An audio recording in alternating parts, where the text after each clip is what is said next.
Hi, I'm Alex and welcome back to the channel. Today we're going to be continuing with our finance project. So far we've ingested Business Central data into Microsoft Fabric using open mirroring, and we've created a direct lake model and we're using that for a report that shows the balance sheet in real time. Now today we're going to be adding the profit and loss sheet, and one of the bugbears of mine when it comes to creating profit and loss is that we've got loads of measures that we've got to deal with, and when it comes to displaying month to date versus year to date, we've got to copy and paste all those measures and it can get quite tedious. So today I'm going to show you how to create the profit and loss with just one DAX measure. So let's get into it. Okay, so we'll start off with the layout sheet. Now we've got a few columns here. We've got the number range, which is going to be the account numbers that we want on each line item. We've got the primary key, again, just like the balance sheet, so that we've got the level 2 order. We've got the level 1 order and level 1, which is the category. Level 2, the line item itself, and the description, which we can use to differentiate between contracted services 1 and contracted services 2. So we've got the revenue contracted services, and then we've got the cost of sales contracted services. Now this is just a layout that I've used for the dummy data, and it kind of reflects what I'd need for a managed service provider. So next we've got a column that looks towards what kind of measure it is. Is it going to be a value that we find by confirming the primary key, or is it going to be a total value? At which point we can use the from and to columns to say, yes, it's a total of 201 to 203. We've got a type column, which I can which will help me distinguish between contracted services, professional services, and product. Then we've got an expense column, which we've seen before. We can just invert the sign should we need to. A highlight column, so we can highlight the total row using conditional formatting. And then we've got a format column, so we can use this in our dynamic formatting, and we can say whether it's a currency, what to do, whether it's positive, negative, or blank, or 0. And then we've got the percentage format. So the next thing we want to do is go to Copilot, and we'll take these two columns because we want to generate a new cell in our existing notebook for the accounts, and we want to create that P&L key. So we'll take those, copy and paste, and this is what we'll do in Copilot. So I've already generated it, and it'll be something like, I have the following PySpark code. Can you use it as a template to create a new data frame that uses the numbers provided? And then you'll copy and paste in your balance sheet key from the previous notebook. We'll just go to that. So from the accounts notebook, you'll want to just copy and paste your balance sheet key cell. And there it is. Right. So also copy and paste in your Excel columns so that Copilot knows what it's generating. And it'll work a way to create your profit and loss key. Then you want to bring that back into your accounts notebook, and we want to edit what Copilot does, because as you've seen, it's called it primary key in the code, but we want it to be P&L key. And we also want to change this so that it goes from DF with BS key. So we've got DF with PL key, and then the logic that we need. And then change your last cell from DF with BS key to PL key. Run that notebook, and then you'll have everything that you need. Now, in the Lakehouse, we want to add that template file. And we do that just by going to Files, clicking the 3 dots, and then Upload files. I've already added it here. So we've got the P&L layout. And if we just click the 3 dots there, remember to save your file as a CSV so that you can use it in this way. And then we'll go to New Table, and we'll just call it PL Layout. and load. And that'll work away in the background to create the table in exactly the same way as we've got the dim BS layout. Next, we want to head over to our semantic model, and we'll open that and go to edit in the top right. And you can see that I've already connected the P&L layout. But what you'll need to do is go to One Lake Catalog, find it in your lakehouse, and just bring through the table that you need.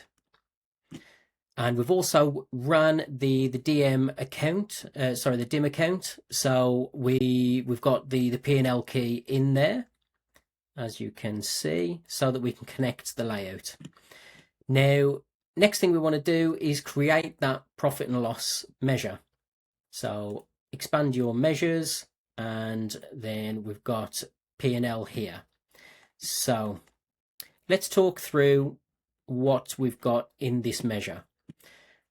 The first thing we want to do is add a few variables that look towards our layout spreadsheet. So I've got a variable for POSNEG, and that is the max expense for that line item.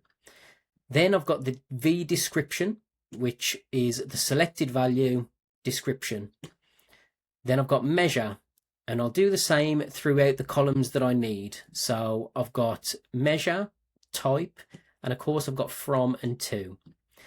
Then I've got measures that I'm going to use within the calculation. So I've got the actual, so I'm looking towards that value for the profit and loss.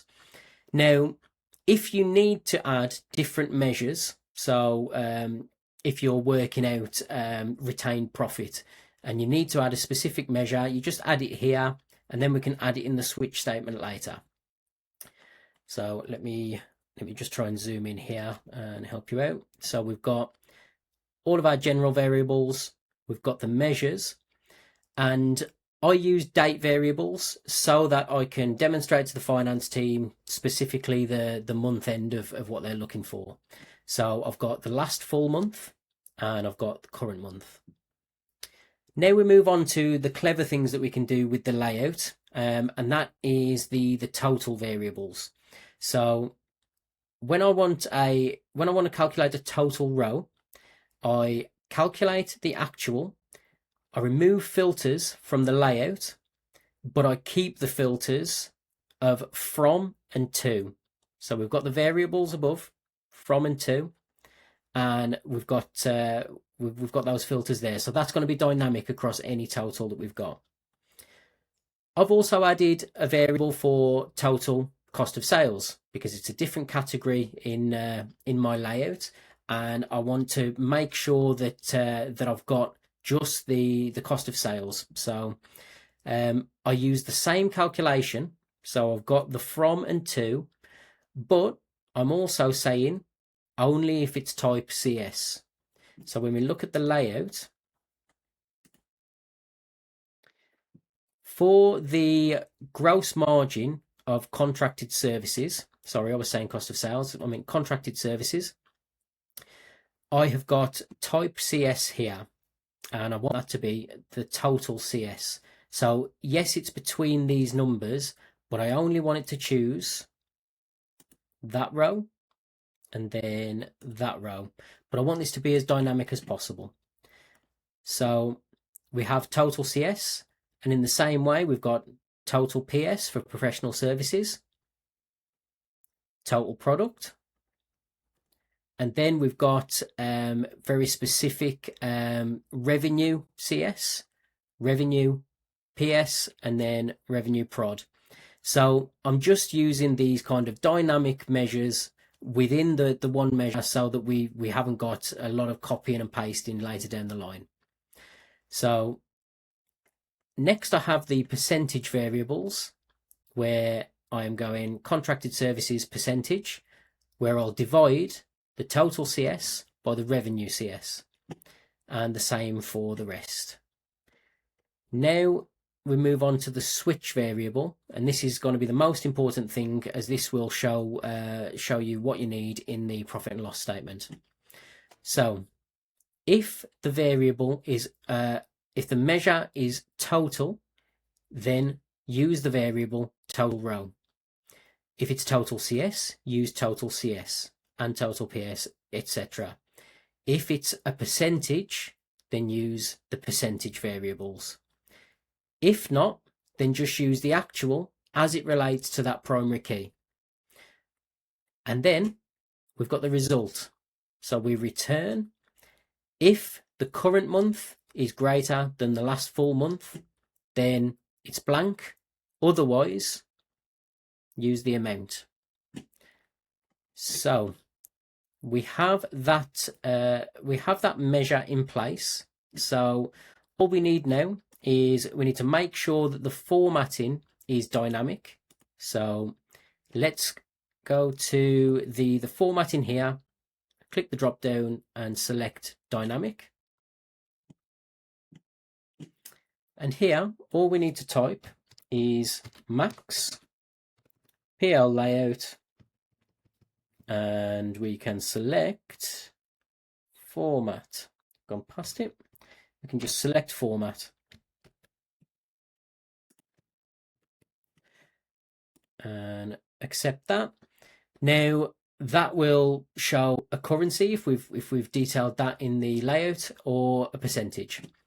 So we've got that sorted, and now we also need conditional formatting, and we will add one I made earlier, and this will be the total row highlight. So let's just change this to our actual table name. PL layout, the highlight equals 1, and then I've just selected a grey. You can change whatever colour you want there. So now we have conditional formatting as a measure that we can use in our report. Okay, next we want to be adding the profit and loss sheet to our report in Power BI Desktop. So we've already got the balance sheet. All we need to do is duplicate, and we want to have this as profit and loss. Let's get rid of that. Profit and loss. Change the title of the sheet, P&L. And now we just need to edit this. I'm going to remove the year from this because my dummy data is a bit rubbish. So now we need to just change the level 1 and level 2 from balance sheet and change the measure. So remove level 1, level 2, open up your P&L layout, make sure that these have been ordered correctly in your model, and we've got level 1, level 2. If we want, for level 1, if we want to remove that title, just pop a space in there and we can remove that header. And now we want to remove the balance sheet and replace it with P&L. Okay, so it's already looking pretty good. We've got all the correct formatting because we've got that dynamic formatting set up. Let's remove the column subtotals, and let's remove any blank items from level 1. Now, if we expand all by right-clicking and then expand all, it's starting to look like our profit and loss layout. So let's revert the changes there. Let's drill up, because we're going down into name, which is from the accounts table. We've got the account number, so the account name. If we want to expand further, we can show the user what that contracted services is made up of. So sale of finished goods, right? So expand, minimize that. Now, right, so we've got a couple of column headers here that don't look great. So let's have a look at column headers and go to options, and we want to select grow to fit. All right, there we go. We don't want that the row totals there, so let's remove row subtotals. And now we've got all of our totals that we've set up before. So we've got the calculations in place in the DAX measure. which will add up these two values and present it as our total. And we've also got that conditional formatting that we want to add to the totals. So go to your cell elements and go to your background color, turn that on and just go to the FX, and we want this to be a field value, and we can select values and totals here, and we want it based on the measure that we'd set up for conditional formatting. So bring that in, and there you go. We have the profit and loss. So scrolling down, we can see our percentages, we can see our totals. Everything is all calculated for us from that ONE DAX measure, and we can minimize certain line items here because we don't need them to have the secondary, because it's exactly the same. And we've got all of our totals ready to go, and this is all real time. So we've got that lightweight model, minimal DAX, and real-time data. When it comes to editing that DAX, when you want the month to date versus year to date, just go into your DAX measure, swap out actual for your actual year to date, and there you go. It's all done for you. Really straightforward, simple to use, and finance team have got that data straight away. So that's it. Simple as, right? Next video, we're going to be looking at fabric planning. So a new item in Fabric where we can complete budgeting and forecasting directly in Fabric. So if you like that video, give it a thumbs up, subscribe, and I'll see you in the next.